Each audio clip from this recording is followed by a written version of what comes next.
प्यारे बच्चों, good evening. आज मैं राम सर आप सबको पुनः नए वीडियो के साथ मिल रहा हूं और आपको नए क्वेश्चन पर चर्चा करने जा रहा हूं। बच्चों, चैप्टर का नाम वही है, class 10th maths chapter pair of linear equations in two variables.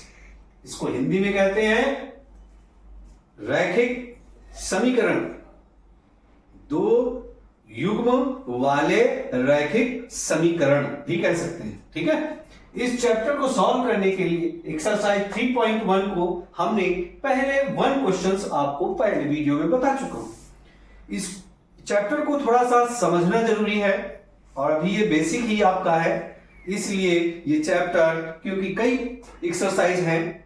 अभी ये आप पढ़ रहे हो ग्राफी मेथड का, फिर आप पढ़ोगे इल्यूमिनेशन मेथड, फिर पढ़ोगे आपका सब्स्टिट्यूशन मेथड और फिर लास्ट में पढ़ोगे क्रॉस मल्टीप्लिकेशन मेथड। तो टोटल मिलाकर के इसमें 3 से 4 एक्सरसाइज हैं और इन एक्सरसाइजों को समझने के लिए हमें छोटे छोटे पार्ट में वीडियो बनाना है और फिर लास्ट में इसका फुल वीडियो भी आप सबके पास पहुंचेगा। लेकिन इसको अच्छे से समझना है, इसीलिए छोटे छोटे वीडियो बनेंगे तो आप लोग ज्यादा उसको देख पाओगे और ज्यादा प्रैक्टिस करने में आपकी मजबूती आएगी। तो इसी के साथ हम स्टार्ट करते हैं। बच्चों, क्वेश्चन नंबर 3 पर हम चर्चा करते हैं। क्वेश्चन नंबर 3 क्या है? अनुपातों a1/a2, b1/b2 और c1/c2 की तुलना कर ज्ञात कीजिए कि निम्न रैखिक समीकरणों के युग्म संगत हैं या असंगत हैं। यूनिक्यू या अनयूनिक्यू। ठीक है, यूनिक्यू है या अनयूनिक्यू। यूनिक्यू मतलब होता है सॉल्यूशन होना, हल होना, और अनयूनिक्यू का मतलब होता है कि कोई सॉल्यूशन ना होना। मतलब संगत का मतलब होता है कि इन युग्मों का सॉल्यूशन हो रहा है, हल हो रहा है। जो ये आपके pair of linear equation in two variables हैं, इनका हल हो रहा है या नहीं हो रहा है। अगर हल हो रहा है तो फिर ये संगत है और अगर हल नहीं हो रहा है तो ये असंगत है। इसको जानने के लिए सबसे पहले हम बात करते हैं, क्योंकि इसके पहले भी हमने आपको बताया कि जब 3 कंडीशन बताई थी, एक तो प्रतिच्छेदन था, दूसरा समांतर था, दूसरा संपाती था, तीसरा समांतर था। बच्चों, यहां पर जो आपका समांतर है उसका कोई सॉल्यूशन नहीं है, वही केवल असंगत है। और जो संपाती है और जो प्रतिच्छेदन है, इन दोनों में ही हल होते हैं। अर्थात जो आपका प्रतिच्छेदन होता है उसमें केवल एक हल होता है, इसलिए वो भी संगत है, और संपाती में अनेक हल होते हैं, इसलिए वो भी संगत है। मैंने पहले ही आपको बताया, संगत और असंगत। संगत का मतलब जिसके हल हो और असंगत मतलब जिसके हल ना हो। सिंपल भाषा में आपको समझना है कि संगत जिसके हल है और असंगत जिसका हल नहीं है। सिंपल। चलिए पहले पार्ट पे हम चर्चा करते हैं। पहला पार्ट आपका ये है। अब यहां पर मैं बार बार आपको वही कंपैरिजन की चीज लिखाता नहीं हूं, आप लोग अपने आप भी लिख सकते हो। पहले इक्वेशन को आप कंपैरिजन किससे कराओगे? A1 किससे कराओगे? पहली इक्वेशन को कंपेयर कराओगे, तुलना करोगे। किससे तुलना करोगे? तुलना करोगे a1x plus b1y plus c2 बराबर 0 से। और दूसरी इक्वेशन को किससे तुलना करोगे? a2x plus b2y plus c2 बराबर 0 से। ऐसे तो तुलना करोगे। और जब तुलना करोगे तो सिंपल आ गया कि a1 बराबर 3, मतलब यहां पे आपको मिल गया a1 बराबर 3 और b1 बराबर आपको क्या मिल गया? 2 और c1 बराबर आपको 5 मिल गया। इसी प्रकार से दूसरी इक्वेशन की हम बात करें, c1 बराबर ये -5 मिल जाएगा। क्यों -5? इस 5 को जब इधर लाओगे तो -5 बराबर 0 हो जाएगा। इसी प्रकार से दूसरी इक्वेशन में a2 बराबर आपका हो जाएगा 2, b2 बराबर आपका हो जाएगा -3 और c2 बराबर हो जाएगा आपका -7। अब यहां पर लिख कर देख लेते हैं, 3/2 बराबर 2/-3 बराबर -5/-7। ये तो माइनस प्लस हो गया, बट ये क्या इक्वल है? ये डज नॉट इक्वल है। अर्थात ये a1/a2 does not equal to b1/b2 को शो कर रहे हैं। और जब a1 upon a2 does not equal to b1 upon b2 होगा तो ये सोल्यूशन नहीं, इसका सोल्यूशन होगा क्या, कितना होगा, ओनली वन सोल्यूशन। क्यों, ये क्या है, संगत है। क्या है ये, संगत है। इसका हल क्या होगा, संगत। समझ में आ गया बच्चों। अब इसके बाद हम क्वेश्चन नंबर 2 की चर्चा करते हैं। आप क्वेश्चन नंबर 2 को जब चर्चा करेंगे तो यहां पर हम लिखने के बजाय हम डायरेक्ट लिखते हैं a1 का मान होगा आपका 2, b1 का मान होगा आपका -3 और c1 आपका होगा -8। इसी तरह से a2 का होगा 4 और b2 का होगा -6 और c2 का होगा -9। ये आ कैसे रहा है, इसको समझने की बात आपको फिर से बता दूं।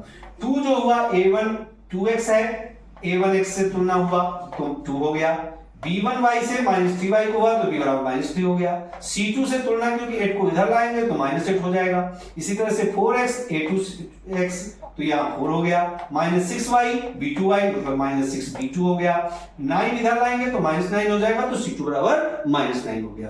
अब यहाँ पर फिर हम लिख करके देख लें तो 2/4 बराबर -3/-6 बराबर -8/-9। तो यहां माइनस माइनस कट जाएगा, यहां माइनस माइनस कट जाएगा, 2 1 जा 2 2 2 जा 4 3 1 जा 3 3 2 जा 6, यहां नहीं कटेगा। तो ये आपका हो जाएगा इंप्लाइज दैट 1/2 बराबर 1/2 does not equal to 8/9।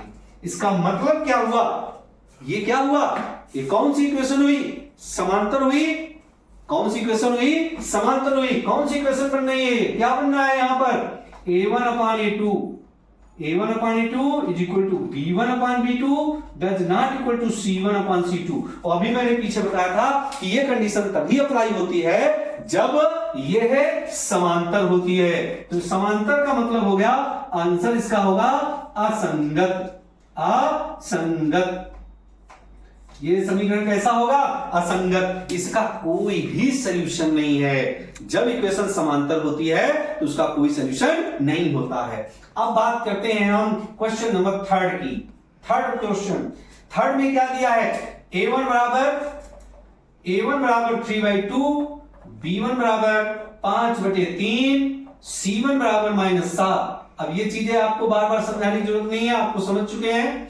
a2 बराबर 9, b2 बराबर -10, c2 बराबर -14। फिर 3/2/9 बराबर 5/3 -10 बराबर -7/-14। तो ये माइनस माइनस कर गया, 7 1 जा 7 7 2 जा 14। अब यहां पर देखिए 3 1 जा 3 3 3 जा 9।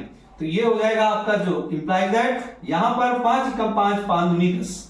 अब यहां पर हो क्या जाएगा, ये हो जाएगा 1/2 नीचे आ जाएगा, 2 3 जा 6 बराबर ये 3 नीचे आ जाएगा तो 1/6 और बराबर 1/2। क्या ये इक्वल है, आपस में इक्वल नहीं है क्योंकि 2 नीचे आ गया, 2 3 जा 6 और 3 2 जा 6 और माइनस, अच्छा ये माइनस का है, ये भी इसके इक्वल नहीं है, ये भी इसके इक्वल नहीं है, दोनों अनइक्वल हो गए क्योंकि यहां माइनस का फर्क पड़ गया। अगर माइनस का ये फर्क ना पड़ता तो ये इक्वल हो जाते। अब जब माइनस का फर्क पड़ गया तो आपको करना क्या है कि यहां पर फार्मूला फिर कौन सा बन गया, a1/a2 does not equal to b1/b2। और इसमें क्या होता है, संगत। क्या होता है, इसका आंसर क्या हो जाएगा, संगत। संगत क्यों हो जाएगा, क्योंकि a1/a2 does not equal to b1/b2 इसका प्रतिच्छेदन होता है और प्रतिच्छेदन में केवल एक सॉल्यूशन होता है। इसी प्रकार से ये क्वेश्चन और ये क्वेश्चन आप लोगों के लिए होमवर्क है, आप लोग इसको अपने आप करिएगा।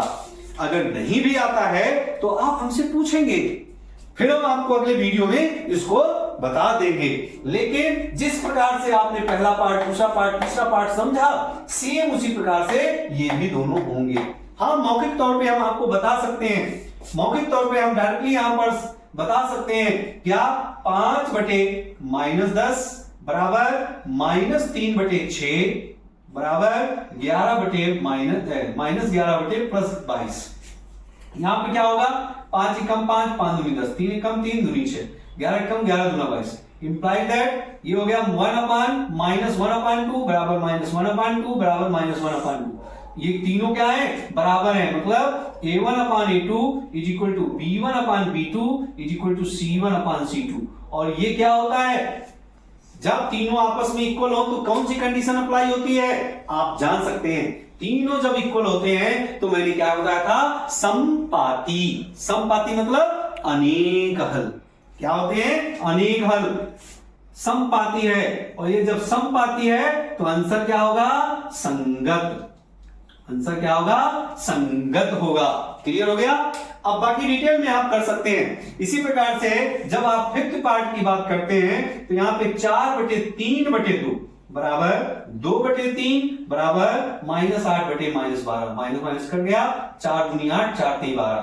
और यहां पर ये 2 कम 2, 2 दूना 4, तो 2/3 बराबर 2/3 बराबर 2/3। ये भी आपस में क्या है, इक्वल है। इसका मतलब ये भी किसको शो कर रहे हैं, a1 upon a2 is equal to b1 upon b2 is equal to c1 upon c2। और तो ये भी क्या हुए, समपाती। क्या हुए, समपाती। और समपाती होंगे तो इसका आंसर क्या होगा, संगत। क्योंकि समपाती, जब कोई समपाती होता है तो उसके अनेक हल होते हैं। अब हम इस क्वेश्चन नंबर 1